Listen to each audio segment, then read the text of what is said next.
Thanks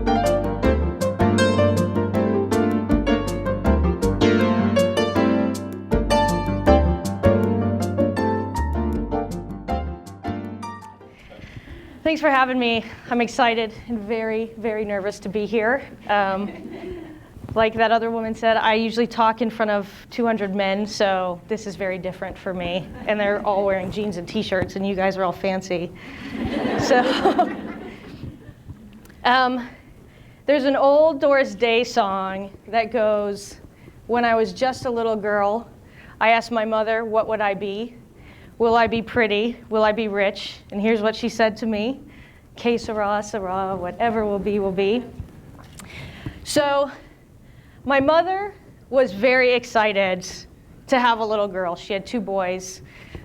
She wanted a daughter more than anything. She wanted a girl that would go to the theater, wear dresses, take ballet, play piano. I did all those things at her request.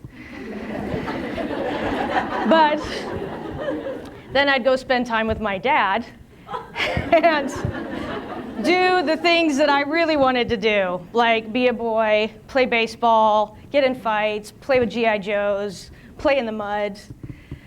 And so there was always this conflict, right? Who I am versus who people wanted me to be. Well, let's transition into adulthood. I got my college degree, master's, blah, blah, blah. And, well, And I would be in consulting firms, environmental consulting firms, working in a cube every day, writing reports, the same reports year after year.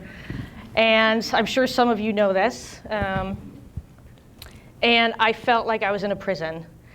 And it was this running joke in my family that I needed to go to Job Seekers Anonymous.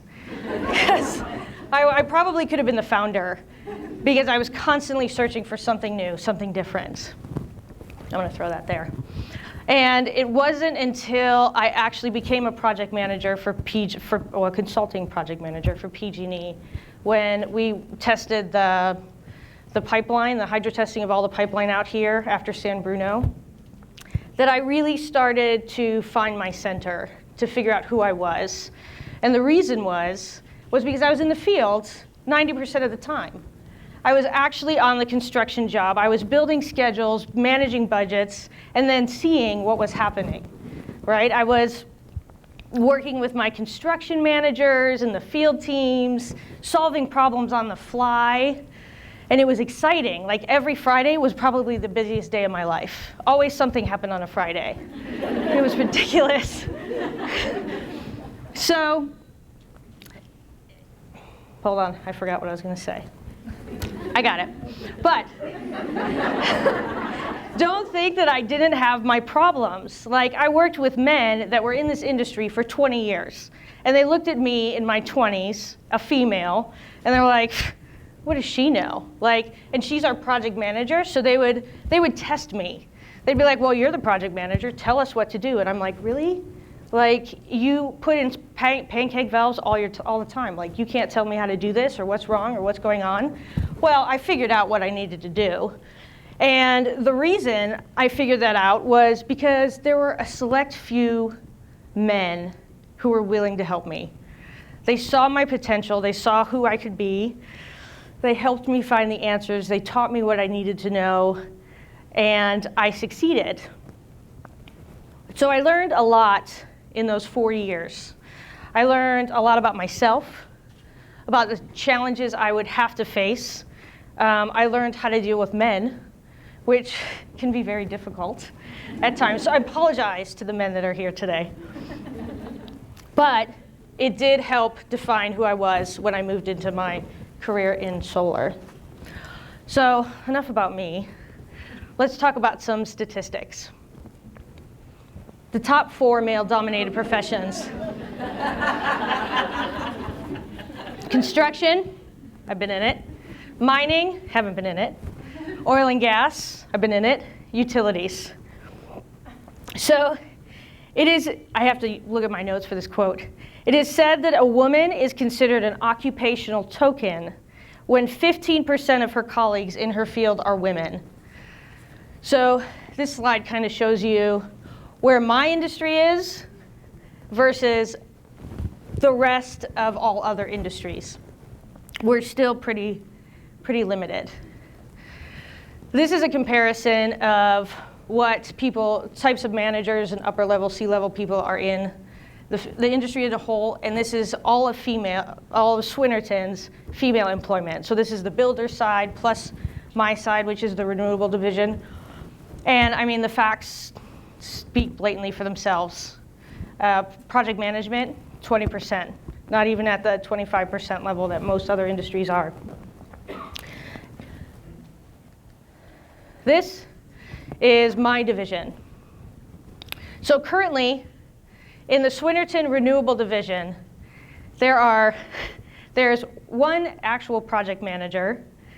The one project engineer that makes the 6% is actually sitting back there today. But look at my project administrators, 100% female.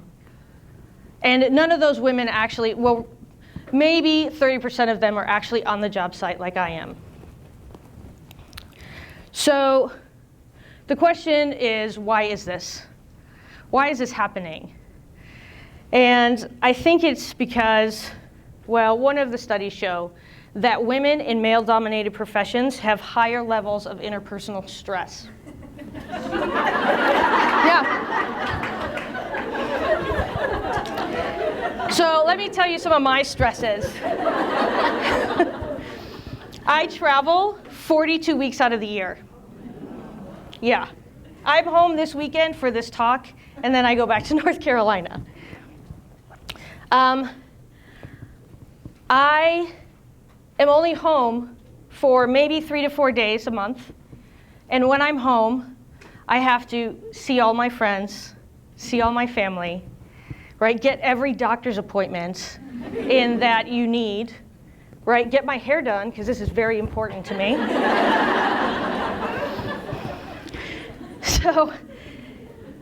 So then you transition that to me being on the road the rest of the time, right? I'm isolated. I don't go to the dinners every night with all the guys because I know that there is a certain level of boundaries and anonymity I need to keep, especially when I'm managing them. And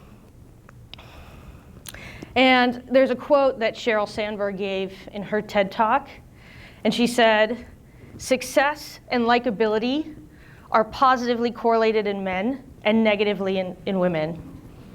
And it's true, and this is why I create boundaries and do what I do. So how does a woman like me in this field succeed? What does it take? Well, one, personality.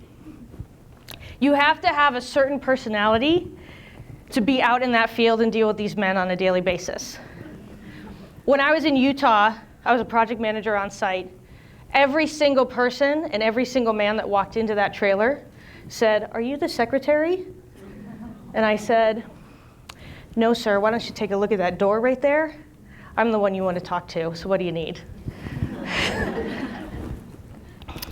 There's a quote in As Good as It Gets, where Jack Nicholson is talking to the secretary, and she says, "How do you understand women so well? How can you write about them so well?"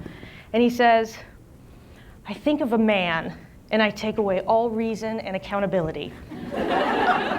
So how do I deal with men in the field? I think of a woman and take away all reason and accountability.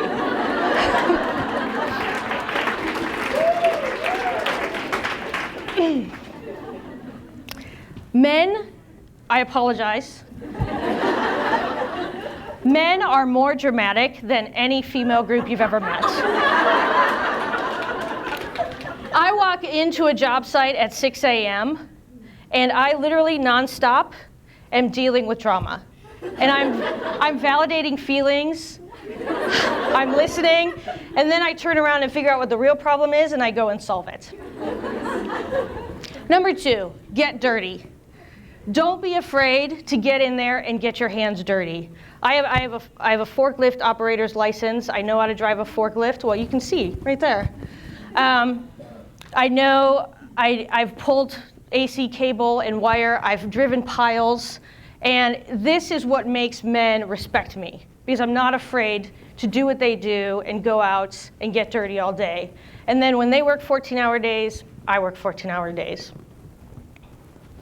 Number 3, fake it till you make it. They say that you need to dress for the job that you want. Well, here it is. This is the nicest, actually, I dress on the site. I would never tuck my shirt in. I had to learn how to read electrical drawings on the fly. I've had to do lots of things that I didn't think I could do, or people didn't think I knew how to do. But you know what? Thanks to Google, you can learn a lot.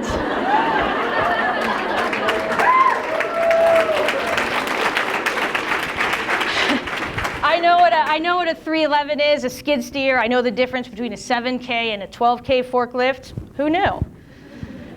So, 4th, have fun. I love what I do. I love going to the job site. I love working with men every day. We work hard, we play hard, we fight, we argue, but we solve problems and we take something, nothing, a field, to a solar plant. We make it something. And I get to see that every single day. And it's fascinating and I love it. So I think I'm done with time. So I hope that I've inspired some people to go out and keep looking for your dream and finding it, because sure as shooting, it took me a long time to figure it out and find it. But I'm so glad I did. And just to close the loop on what my mother would say today, I took her to Utah, to Red Hills actually, because I built that plant in Utah. And I took her up a lift. And she got to get 60 feet up in the air and see an 80 megawatt solar plant. And she said, you know what, Sarah, this is pretty dang amazing, and you are pretty awesome. And I'm very proud, so thank you.